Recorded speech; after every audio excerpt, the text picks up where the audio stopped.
Você já se perguntou como vai ser o produtor rural daqui 10 anos? Hoje eu vou te levar para fazer uma viagem no tempo. Então entra aqui na cápsula do tempo do Bioagrotech que a gente vai descobrir um spoiler.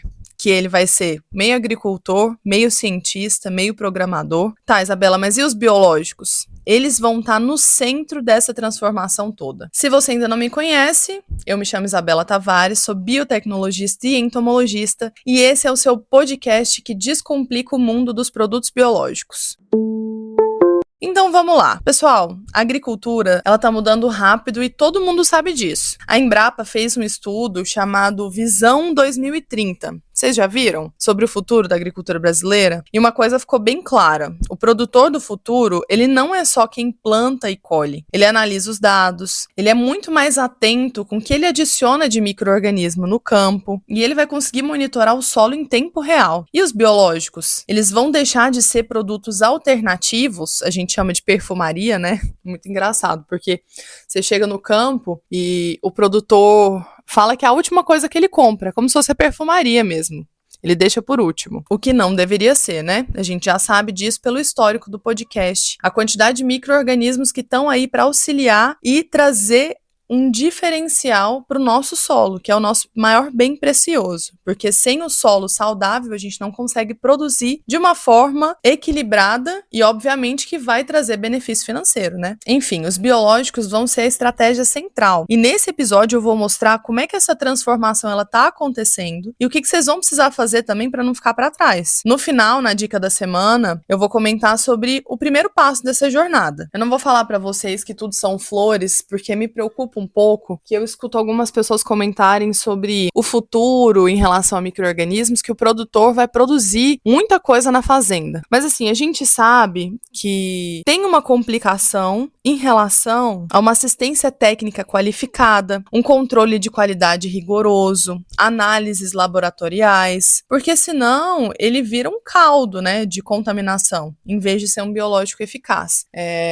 Então é assim, eu acho que é muito importante cada um entender e realmente estar atento a esse futuro, porque o produtor ele precisa se preocupar com muitas coisas ao mesmo tempo. Então, a gente entende que o produto comercial, ele tem que ter uma qualidade, um rigor, um laudo, para ele sair da fábrica com uma qualidade de quase 100% de viabilidade, vamos dizer assim. Então, a gente, em relação ao on-farm, a gente tem que ter uma preocupação 100 vezes maior. Mas eu não vou entrar nisso aqui. Se vocês quiserem que eu faça um episódio específico sobre produto comercial e produto on-farm, deixa aqui nos comentários do Bioagrotech, no podcast aqui no Spotify, eles têm uma caixinha, não sei se você já viu essa caixinha aqui, mas tem. Pode adicionar aqui, ou então lá no nosso Instagram, @bioagrotech.podcast. Eu vou colocar uma caixinha de perguntas essa semana, querendo saber o que vocês querem escutar, e se essa for uma das opções, deixa lá.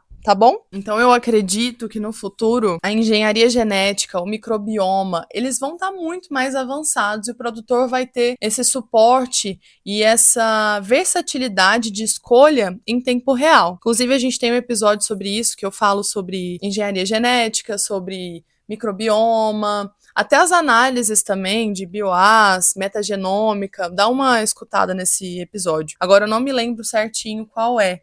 Se era o 25. Dá uma olhada aí, pessoal. Vocês vão encontrar. Tem vários episódios, na verdade. Vocês podem até escolher. Agora, algo que a gente não pode deixar de lado é que o produtor do futuro, ele toma decisões baseadas em dados e não em feeling ou achismo. E existem algumas pesquisas sobre agricultura digital no Brasil e a tendência ela é muito clara. A internet das coisas agrícolas, sensores do solo, drones, imagens de satélite, tudo vai gerar dados para o produtor em tempo real. E como que isso vai se conectar com os biológicos? Existem sensores de solo que detectam estresse hídrico em tempo real, ou seja, uma aplicação preventiva de bacilos amiloliquefaces que vai ajudar a induzir a tolerância à seca.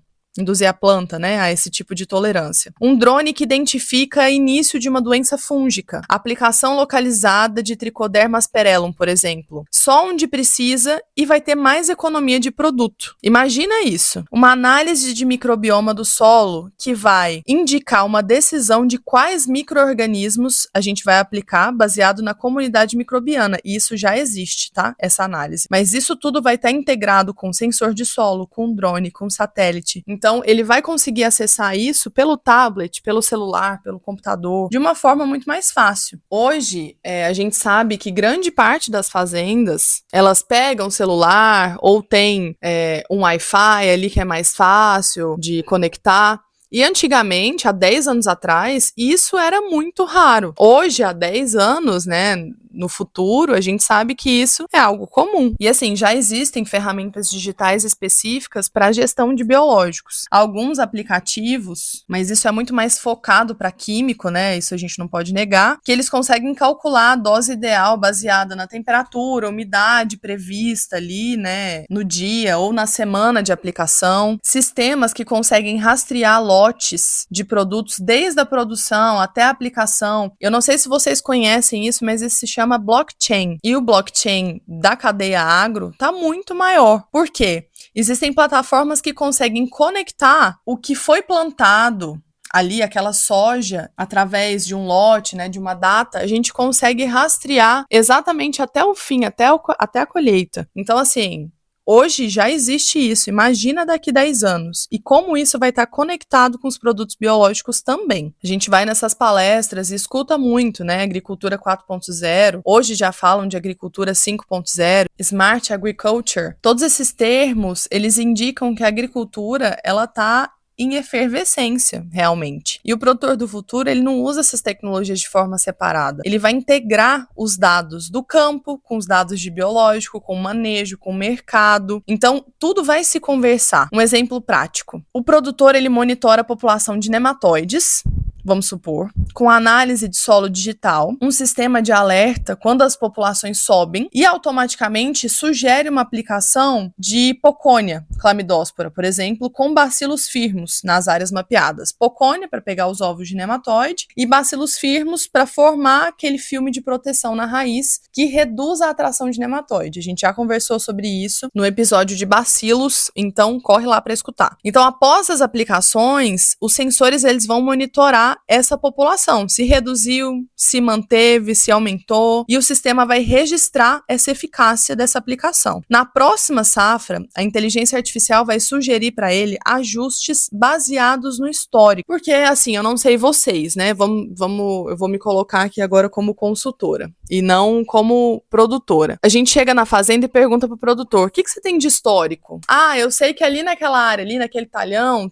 tinha fusário. Mas eu não sei, porque eu acho que era fusário, mas era alguma doença de solo. E aí, assim, hoje a gente não tem o histórico da fazenda. Isso vai começar a acontecer por registros mesmo, por plataformas, né, que eles vão instalar, e isso vai ser muito melhor, porque você chega na fazenda e cada talhão vai ter exatamente o seu histórico. Então você vai conseguir ajudar o produtor a montar esse manejo para ele de uma forma muito mais eficaz, sabendo esse histórico. E tem uma transformação que ela está chegando aos poucos, mas eu acredito que ela vai vir com muita força nos próximos anos, que o produtor do futuro, ele não produz só commodity. Ele vai produzir sustentabilidade rastreada. A Europa, os Estados Unidos, os mercados asiáticos, eles estão cada vez mais exigentes com essa pegada de carbono, uso de produtos químicos, né, para reduzir um pouco essa utilização, preocupados com a biodiversidade. E o biológico, ele é uma das chaves para a gente atingir esses padrões, né? Vocês concordam comigo? O produtor, ele usa essa fixação biológica de nitrogênio,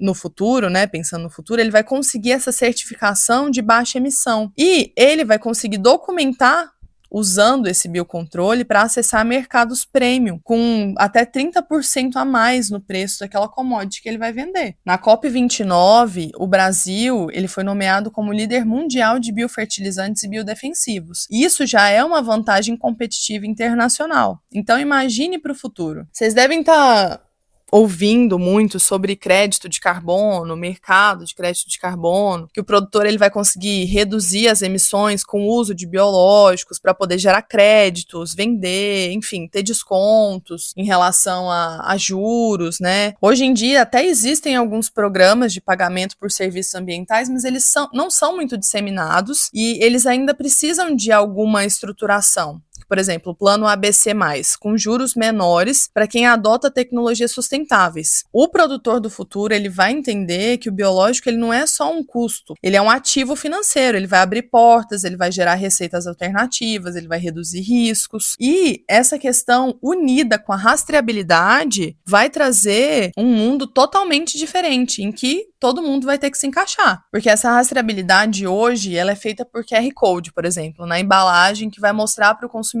que essa soja veio da propriedade tal, que usa fixação biológica de nitrogênio, com zero emissão de gases do efeito estufa, produção sustentável certificada. Isso a gente vê pouco, tá? A gente vê muito fora do país. Agora, aqui dentro do Brasil é muito pouco. Você vai no mercado, às vezes tem, né, esses mercados mais classe A, eles têm uma área separada para produtos orgânicos, né, que a gente conhece como orgânicos, mas que geralmente tem uma redução na utilização de produtos químicos, né, ou alguns falam que são zero químicos. Mas enfim, o fato é que existem consumidores que pagam a mais por isso e o produtor ele vai capturar mais esse valor. O círculo virtuoso da sustentabilidade ele vai ser mais rentável para os dois lados. E é muito engraçado, assim, porque às vezes eu sento com os meus amigos e converso que eu passei uma temporada em uma região, na região ali de São Gotardo, e lá eles produzem muita cenoura, cebola, alho, beterraba, enfim, o HF lá é muito forte, né, o hortifruti. E aí eu pergunto para os meus amigos, né, quando a gente tá em alguma conversa, enfim, eu falo para eles, gente, vocês sabiam que, por exemplo, na cenoura são utilizados 11 aplicações só de fungicida, assim, numa média, tá? Isso depende muito se é safra verão, se é safra inverno, mas assim, se a gente for olhar, na soja, a gente utiliza no máximo 4 ou 5 aplicações. E na cenoura, que é a que realmente a gente consome ali, pelo menos toda semana, né?